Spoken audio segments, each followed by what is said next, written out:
एक बार की बात है, वृंदावन में एक संत रहा करते थे। उनका नाम था कल्याण। बांके बिहारी जी के परम भक्त थे। एक बार उनके पास एक सेठ आया।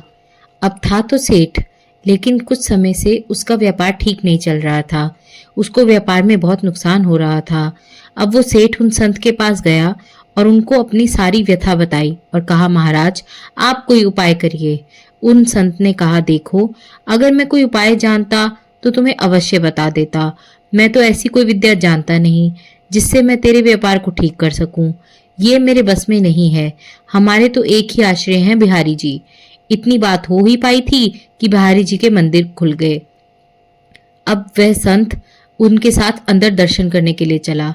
उन्होंने उसे कहा कि बिहारी जी के मंदिर में हाथ जोड़ के जो मन से मांगोगे वो मिलेगा।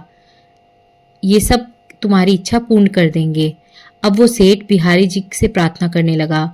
2-4 दिन वृंदावन में रुका, फिर चला गया। कुछ समय बाद उसका सारा व्यापार धीरे धीरे ठीक हो गया। फिर वो समय समय पर वृंदावन आने लगा, बिहारी जी का धन्यवाद करता। फिर कुछ समय बाद वो थोड़ा अस्वस्थ हो गया। वृंदावन आने की शक्ति भी शरीर में नहीं रही। लेकिन उसका एक जानकार एक बार वृंदावन की यात्रा पर जा रहा था, तो उसको बड़ी प्रसन्नता हुई कि ये बिहारी जी का दर्शन करने जा रहा है। तो उसने कुछ पैसे दिए, 750 रुपए के करीब, और कहा कि ये धन बिहारी जी की सेवा में लगा देना और उनको पोशाक धारण करवा देना। अब बात तो बहुत पुरानी ही थी। अब वो भक्त जब वृंदावन आया तो उसने बिहारी जी के लिए पोशाक बनवाई और उनको भोग भी लगवाया। लेकिन इस सब व्यवस्था में धन थोड़ा ज्यादा खर्च हो गया। लेकिन उस भक्त ने सोचा कि चलो कोई बात नहीं, थोड़ी सेवा बिहारी जी की हमसे भी हो गई। लेकिन हमारे बिहारी जी तो बड़े नटखट हैं। अब इधर मंदिर बंद हुआ तो हमारे बिहारी जी रात को उस सेठ के स्वप्न में पहुंच गए। अब सेठ स्वप्न में बिहारी जी की उस त्रिभुवन मोहिनी मुस्कान का दर्शन कर रहा है। उस सेठ को स्वप्न में ही बिहारी जी ने कहा, तुमने जो मेरे लिए सेवा भेजी थी वो मैंने स्वीकार की, लेकिन उस सेवा में 249 रुपये ज्यादा लगे हैं। तुम उस भक्त को ये रुपए लौटा देना।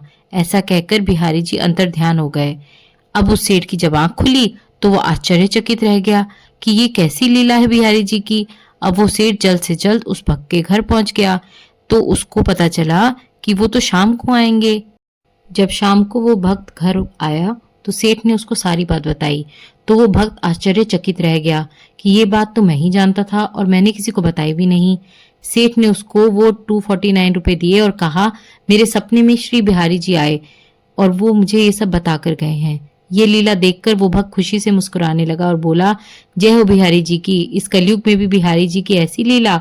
तो भक्तों, ऐसे ही हमारे बिहारी जी, ये किसी का कर्ज किसी के ऊपर रहने नहीं देते हैं। जो एक बार इनके शरण ले लेता है फिर उसे किसी से कुछ मांगना नहीं पड़ता, उसको सब कुछ मिलता चला जाता है। बांके बिहारी लाल की जय।